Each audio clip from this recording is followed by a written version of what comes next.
I am Conny Leporatti. I am a psychologist and psychotherapist, and I have the pleasure to announce the publication of the Art Images book, and the handbook that accompanies the use of art images in clinical work and in helping relationships.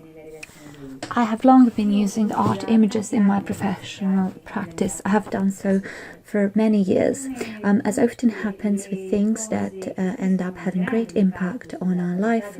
The first intuition for the use of art images in my work was born out of an entirely casual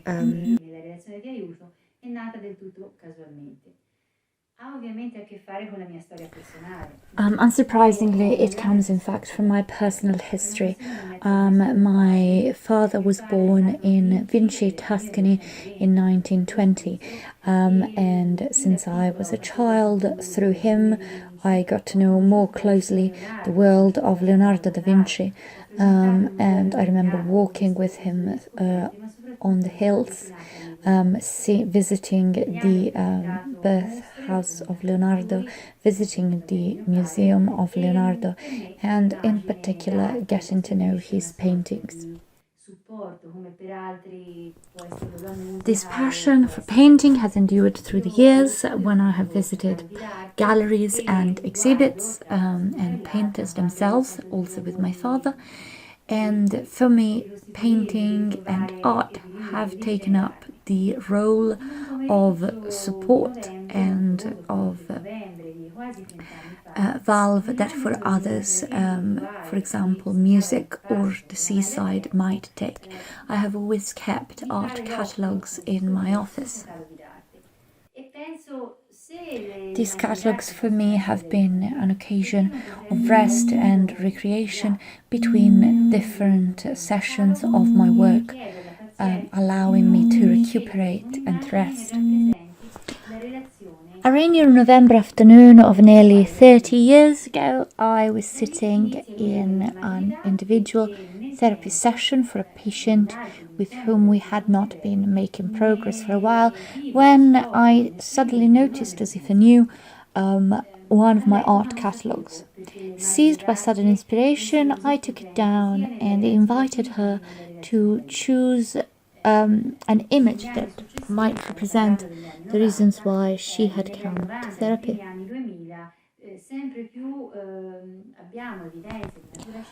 This was the beginning of my use of art images, something on which I kept working as the months and then the years passed. Now, this was the late 90s and the beginning of the thousands, and at the time we did not yet have evidence that we have now, which explains why art images resonate quite so powerfully with the psyche and can thus be so helpful and useful for clinical and helping work. First of all, being a non-verbal medium, art images can bypass the defenses or the reserves of the patient or client, but also of the therapist, by creating connections that go beyond the verbal stage and beyond the connections that we are aware of. Another very important point is that they can powerfully accelerate and deepen the clinical all-helping relationship between the patient and the therapist. Come possiamo spiegarci questo forte impatto e questa grande capacità di utilizzo? So, by doing this, they can help create a more intense relationship between the operator and the user. How can we explain such a powerful impact? We can find the answer in the mirror neurons studied in Parma by the Rizzolatti, Senigallia and Gallesi, but also the now moments written about by Stern. You can also look at Fernágy and at the attachment theories, and especially at all the work done on the construction of both clinical and helping relationships.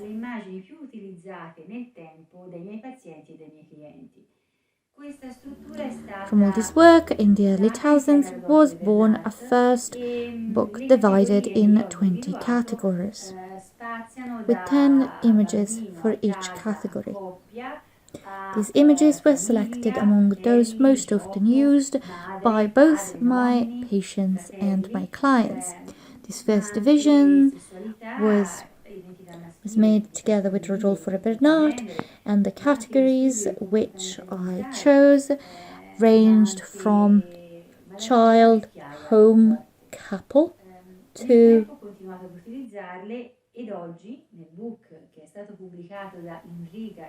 mother, father, siblings, play, but it also dealt with sexuality, male and female identity, and gender identity in general, but also eating disorders, and finally illness, old age and death.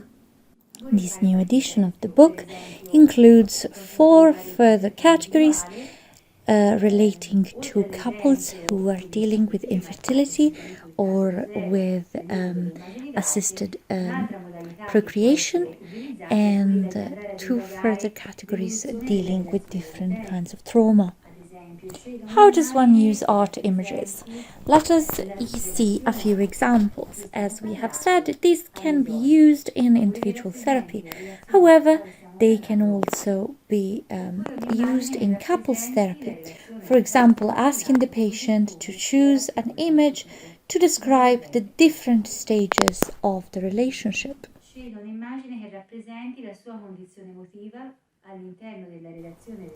For instance, we may ask the patient to choose an image that describes the relationship at its beginning, in the present moment, or in the future, either as they expect it will be in the future or as they would like it to be in the future. We may also ask the patient to choose an image to describe their emotional state within the relationship, or, for example, their feelings with concern to their family of origin.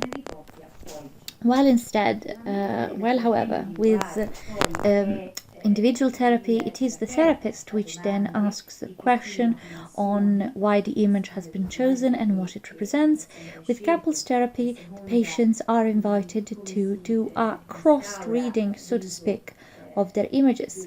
Once the images are chosen, the other partner is asked to say why they think this image is significant and what kind of associations it brings up for them.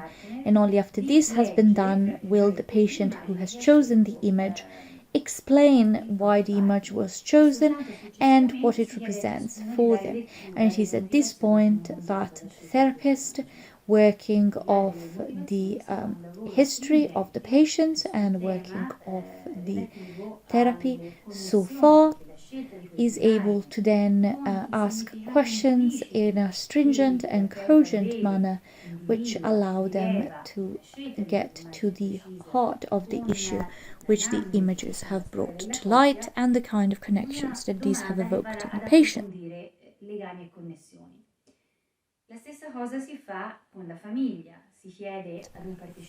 A similar procedure is undertaken with family therapy, in which individual members of the family are asked to select an image that represents how they see the family in their entirety, how they see themselves within the family, how they expect that their family shall evolve in the future, or specific relations within the family itself, and then, as with couples therapy, the other members of the family are invited to engage with this choice.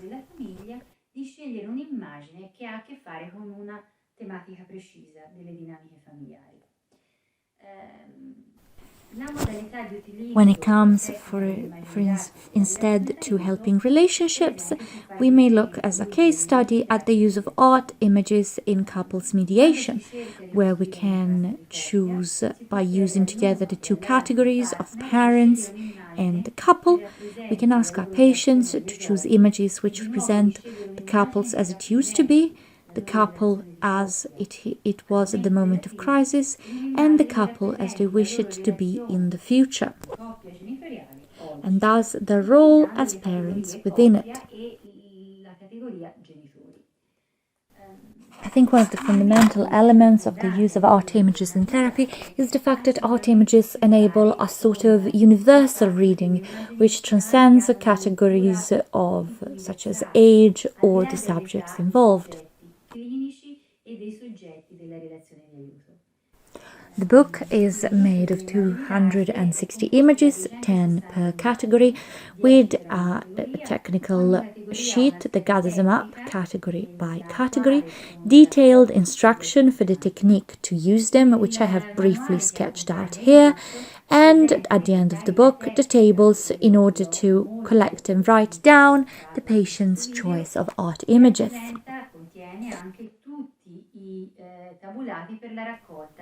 In addition to this, the book clearly lays out the theoretical framework and the scientific evidence which underpin the use of this technique.